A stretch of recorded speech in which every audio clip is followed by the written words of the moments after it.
السلام علیکم عزیز طلباء و طالبات.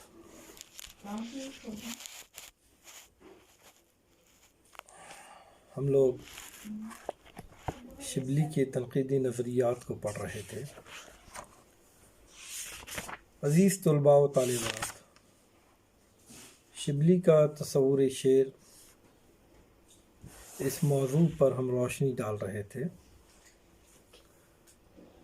آپ اس سے پہلے کے لیکچر میں نے آپ لوگوں کے سامنے شبلی کا تصور شعر کیا ہے، ان کے نزدیک بہتر شعر کے لیے کون سے لوازمات ہیں، اس کا تذکرہ میں نے پہلے ہی لیکچر میں کر چکا ہوں. یادے کے طور پر کہہ دوں، شبلی کہتے ہیں کہ ایک عمدہ شعر میں بہت سی باتیں پائی جاتی ہیں. اس میں وزن ہوتا ہے، محاکات ہوتی ہیں، یعنی کسی چیز کی یا کسی حالت کی تصویر کھینچی جاتی ہے، خیال بندی ہوتی ہے، الفاظ سادہ اور شیریں ہوتے ہیں، بندش صاف ہوتی ہے، طرز ادا میں جدت ہوتی ہے.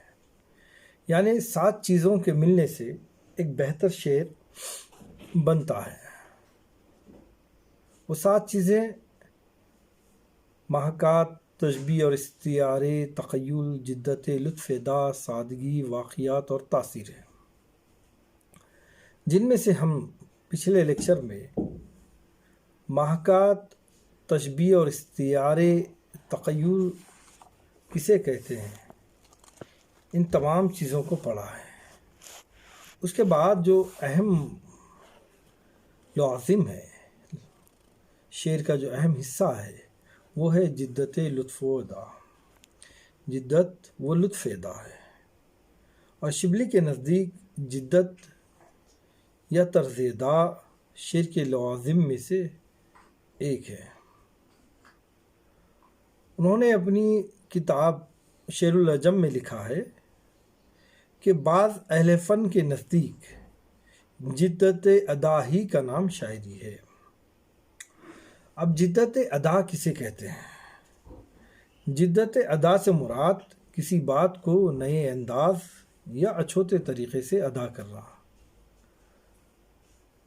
بعض دفعہ ہم دیکھتے ہیں کہ شاعری کا محور عشق و محبت کے دائرے تک محدود ہے دور ماضی میں، لیکن وقت کے ساتھ ساتھ غزل اپنے دامن کو وسیع کرتے گئی اور اس کے اوپر جو الزام تھا کہ اس کا دائرہ صرف عشق و محبت تک ہی محدود ہے، اس کو ختم کر دیا، اس الزام کو.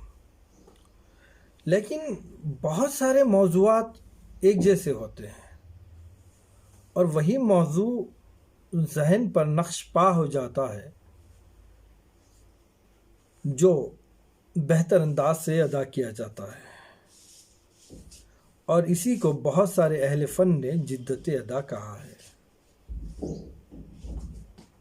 یعنی نئے انداز سے یا اچھوتے طریقے سے دل کو چھو جائے اس طریقے سے پیش کرنے کا نام جدت و لطف ادا ہے. یعنی کوئی خیال سیدھے سادے طریقے سے پیش کیا جائے تو وہ شعر نہیں ہو سکتا، بلکہ اسے اچھوتے انداز سے بیان کیا جائے.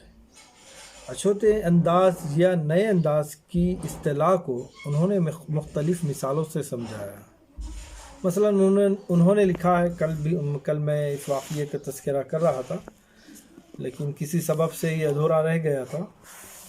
ایک جگہ انہوں نے لکھا ہے کہ ایک دفعہ حجاج ابن یوسف، جو عرب کا گورنر تھا، ایک زمانے کا بڑا ہی ظالم انسان تھا، لیکن اس کے بہت سارے اچھائیاں بھی رہی ہیں، لیکن من جملہ اس کی شخصیت پر ظلم کا غلبہ ہے، ظالم رہا ہے. ایک دفعہ وہ کسی بدھو سے پوچھتا ہے کہ اگر میں تم سے کوئی راز کی بات کہہ دوں تو کیا تم اسے چھپا سکتے ہو؟ تو وہ بدھو یعنی عرب کے دیہات سے تعلق رکھنے والے لوگ، تو وہ بدھو جواب دیتا ہے، میرا سینہ تو رازوں کا مدفن ہے. مدفن یعنی جس میں دفن ہوئے، میرے سینے میں ہزاروں راز چھپے ہوئے ہیں، دفن ہو گئے ہیں۔ وہ کہہ سکتا تھا ہاں میں چھپا سکتا ہوں، نہیں چھپا سکتا، لیکن اس کو اتنے خوبصورت انداز سے بولا کہ میرا سینہ تو رازوں کا مدفن ہے، اگر آپ کوئی راز دیں گے تو یقیناً وہ بھی پوشیدہ ہو جائے گا، اور اسی کو کہتے ہیں جدت ادا۔ اگر چاہتا تو وہ کہہ سکتا ہاں چھپا سکتا ہوں، یا یوں کہتا کہ آپ کا راز کسی سے نہ کہوں گا، تو یہ دونوں جملے سیدھے سادے بیان ہو جاتے، لیکن اپنے سینوں کو رازوں کا قبرستان قرار دینا گویا ایک سیدھی بات کو نئے انداز سے بیان کرنا ہے، اور اسی کا نام جدت و لطف ادا ہے۔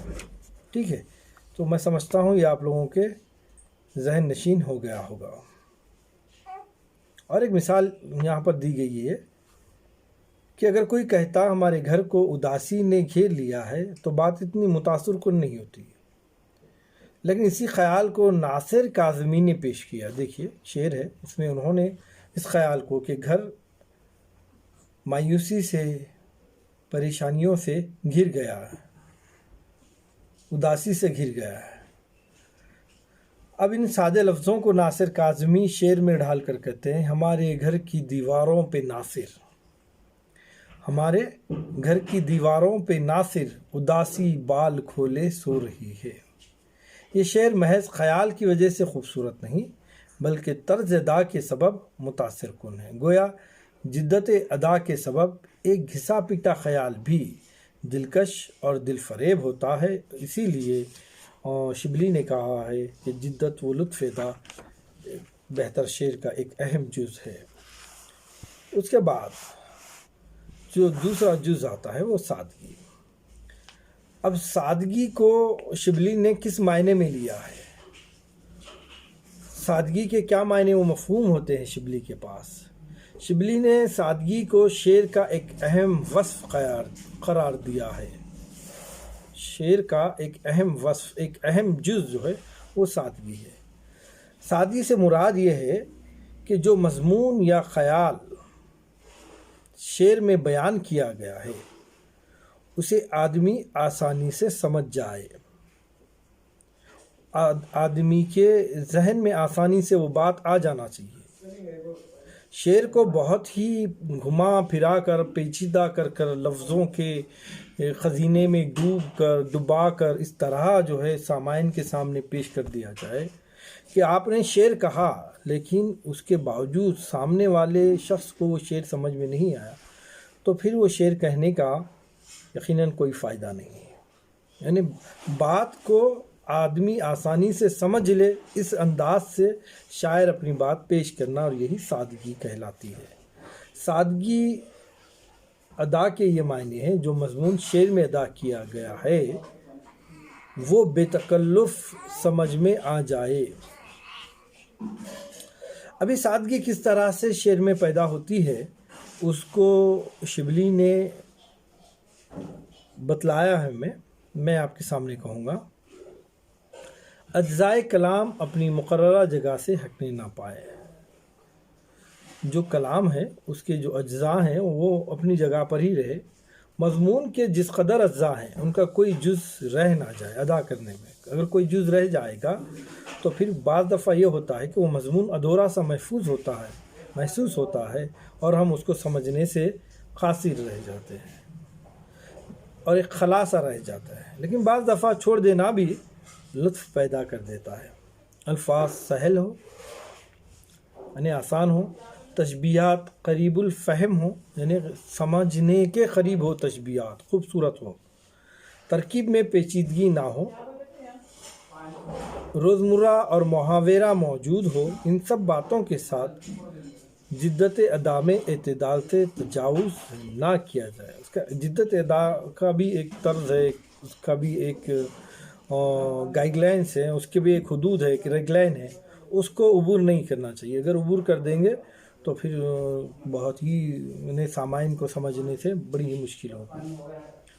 بات یہ ہے کہ جملے یا شعر کے معنی آسانی سے اس وقت سمجھ میں آتے ہیں جب ان میں استعمال کیے گئے الفاظ اپنی صحیح ترتیب کے ساتھ استعمال کیے جائیں۔ دیکھیے الفاظ کس طرح ادا کرنے جائے۔ کھانے روٹی اکبر، کھائی روٹی اکبر نے، اکبر نے روٹی کھائی، یہ 3 جملے ہیں، کھائی نے روٹی اکبر، یہ ایک جملے کے اجزاء ہم نے آگے پیچھے کر دیے ہیں جس سے جملہ سمجھنے سے ہم قاصر ہیں۔ کھائی روٹی اکبر نے یہاں بھی سمجھنے سے قاصر ہیں۔ اگر اس کو صحیح ترتیب سے ادا کریں گے، اکبر نے روٹی کھائی، تو ظاہری بات ہے یہ تیسرا جو جملہ ہے وہ ہمارے سمجھنے میں آسانی پیدا کرے گا اور لطف بھی دے گا۔ الفاظ صحیح ترتیب کے ساتھ استعمال ہونا ضروری ہے۔ قاعدہ یہ ہے کہ پہلا مبتدا لایا جائے اور بعد میں خبر، یا یوں کہا جا سکتا ہے کہ پہلے فاعل کا ذکر ہوتا ہے، پھر مفعول کا اور آخر میں فعل کا۔ تو سادگی ہونا ضروری ہے، اور سادگی کے لیے ضروری ہے کہ اجزاء کلام اپنی مقررہ جگہ سے نہ ہٹے، مضمون کے جس قدر اجزاء ہیں اس کا کوئی جز رہ نہ جائے، اس کے علاوہ الفاظ سہل ہو، تشبیہات قریب الفہم ہو، ترکیب میں پیچیدگی نہ ہو، روزمرہ اور محاورے موجود ہو۔ اس کے بعد ہے واقعیت۔ شبلی کے مطابق واقعیت اور مبالغہ شعر کے لوازم میں سے ہیں، حالانکہ دونوں ایک دوسرے کی ضد ہیں۔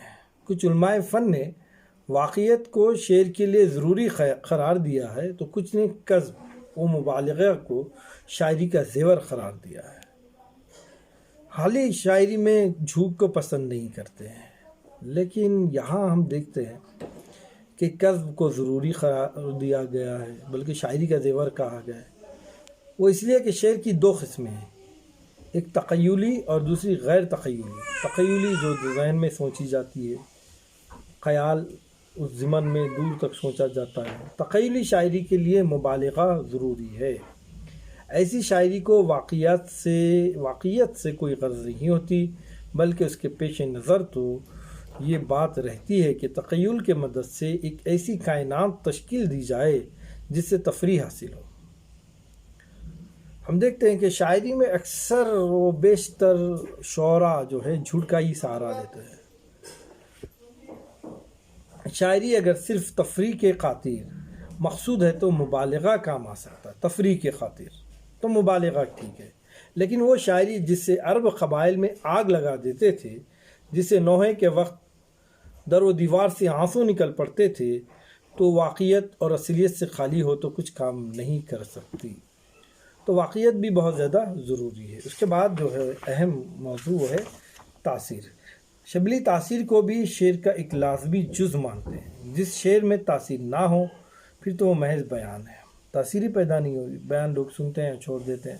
انہوں نے ارسطو کے حوالے سے حزب ذیل کو تاثیر کے اسباب بتائے: ہو بہو بیان کرنا، یعنی اصل کے مطابق پیش کرنا، کھینچنا، موسیقیت۔ وہ آگے لکھتے ہیں: شاعری صرف محسوسات کی تصویر نہیں کھینچتی، بلکہ جذبات و احساسات کو بھی پیش نظر کر دیتی ہے۔ ہم اپنے نازک اور پوشیدہ جذبات سے واقف نہیں ہوتے، یا ہوتے ہیں تو ایک دھندلا سا نقش نظر آتا ہے۔ شاعری ان پس پردہ چیزوں کو پیش نظر کر دیتی ہے، وہ دھندلی چیزیں چمک اٹھتی ہیں، مٹا ہوا نقش اجاگر ہو جاتا ہے، کھوئی ہوئی چیز ہاتھ آ جاتی ہے۔ ان تمام باتوں سے صاف ظاہر ہوتا ہے کہ شبلی صرف ہو بہو تصویر کھینچنے کو شاعری نہیں سمجھتے، بلکہ شاعری انسان کے ان دھندلے جذبات تک پہنچنے کا نام ہے جو ہمارے باطن میں پوشیدہ ہیں، یعنی ہمارے باطن میں چھپے ہوئے نرم و نازک جذبات اور دل کی تہہ میں موجود مارتے ہوئے خیالات کو ہمارے سامنے پیش کرنے کا نام شاعری ہے۔ اور ان احساسات و جذبات کی نکاسی کی وجہ سے ہمیں ایک سکون ملتا ہے۔ دل میں جو جذبات ہیں، جذبات کو باہر جب ہم نکالتے ہیں تو ایک طرح کا سکون ملتا ہے۔ ارسطو نے شعر کو صرف تصویر کشی اور موسیقیت تک محدود کر دیا تھا، لیکن شبلی نے بتایا کہ شعر کا مقصد انسانی جذبات کو چھیڑنا ہے، لیکن جذبات کو چھیڑنے کے لیے لکھا نہیں جاتا۔ شبلی کے مطابق جہاں شعر انسانی زندگی اور معاشرے پر اثر انداز ہونے کی صلاحیت رکھتا ہے، وہیں معاشرے اور حالات بھی شعر کو متاثر کرتے ہیں۔ تو یہ تھا شبلی کا نظریہ ایک شعر کے لیے کس طرح ہونا چاہیے، اس میں کیا تاثرات ہونا چاہیے، کیا باتیں ہونی چاہیے، کیا لوازم ہیں۔ تو 7 لوازم جو ہے شبلی نے بتلائے ہیں ہمیں، وہ بہت زیادہ ہمارے لیے ضروری ہے۔ اب اس کے بعد انشاءاللہ تعالی عزیز دوسرے لیکچر میں ہم تنقید کے جو اہم نقاط ہیں اردو نقاد خاص طور پہ ان کو پڑھیں گے، بعد میں مغربی نقاد کو بھی جو ہمارے سلیبس میں شامل ہے وہ بھی پڑھیں گے، لیکن آج کے لیے اتنا کافی ہے۔ اللہ حافظ۔